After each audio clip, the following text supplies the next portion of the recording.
This is John Kitson, and I'm here with my friend Andrea, Yes. the lovely Andrea, who you probably saw when we had the Moratorium article in the Totnes Times newspaper. That's about 3 weeks ago, 4 weeks ago. And yeah, Andrea actually invited me tonight to come to Kingsbridge Town Council meeting because what were they deciding on tonight, Andrea? What was Well, it we have a about? very big news. We have a 5G moratorium, declared moratorium in Kingsbridge, which Yep. is super good news. We've just got that. That's fresh from our night. So we literally, I mean, I stood up at the beginning and I said, look, we've had this moratorium in Totnes.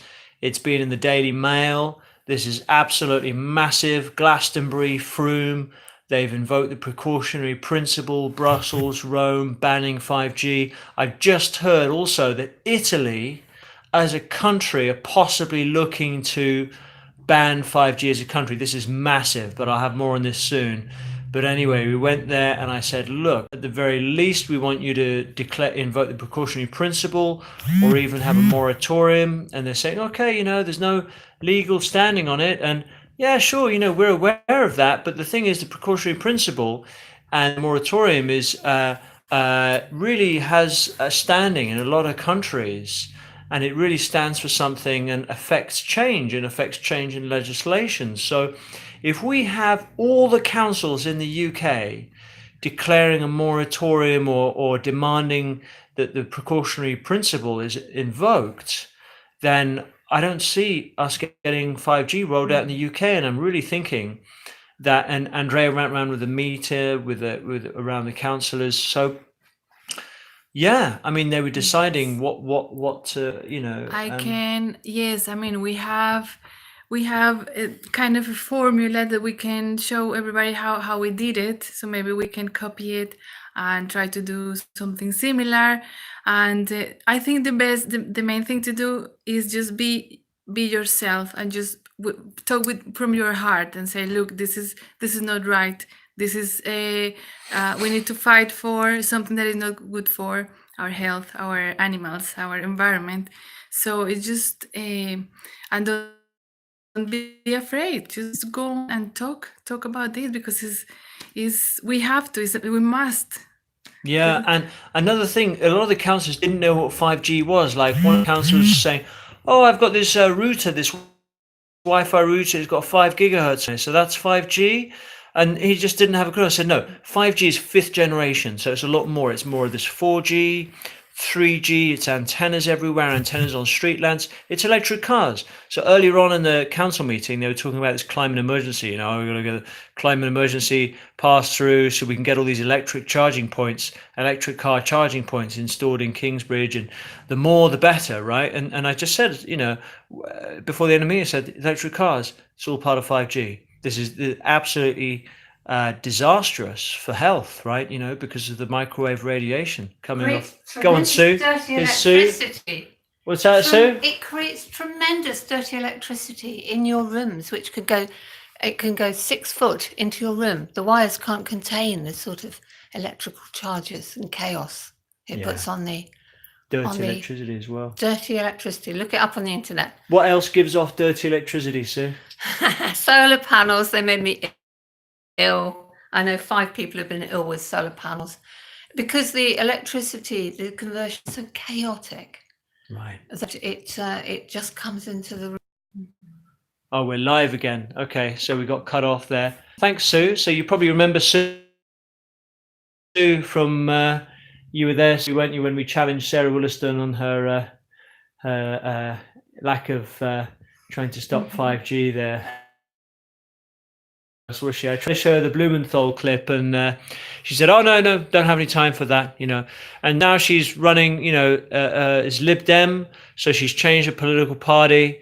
She just wants the power, basically. But maybe we're going to see a change soon in the MP in this area. We're going to see what's going to happen, but not saying anything yet. But we'll see what happens. Yeah, but I mean. So another thing I said to the people that didn't know what 5G, I said, look, watch the 5G apocalypse. and they all wrote it down. So you want to get to your, if you haven't started going to your local town council meetings, there's a checklist, okay? Number one, get a petition together. There's a template on my website, 5gawareness.com downloads. There's a template for you to print out, put your local town on there for your petition, print it out, knock on doors, set up a market stall, collect signatures, knock on doors, get your petition, get a few hundred names on there. Then you can bring that petition to the town council meeting and say, hey, look, the people of this town, I've got hundreds upon hundreds of names. They don't want 5G. The people here do not want 5G. That gives you a lot of authority, having that petition, okay? So that's really important. So there's a template for that. The 5G apocalypse is on the apocalypse. Tell them to be down the town council meetings. And yeah, you can do it yourself. You know, there's a letter on the website that you thing to read aloud to the town councillors. But if you're afraid, I will come to your area. If you know, up until now, I haven't been able to do it for people, but reach out to me. If you can just cover my transport and put me up for the night, I will come to your area and I will push for a moratorium, or at the very least, for your council invoking the precautionary principle. Just help me get there, and I will do it anywhere in the country so that we actually smash this. We smash 5G. We take down these criminals. I had the digital minister have a go at me today through Twitter. I replied right back to him to say, hey, you are responsible for any deaths resulting from this. And you got to hold these people accountable. You know, they're committing a human rights crime.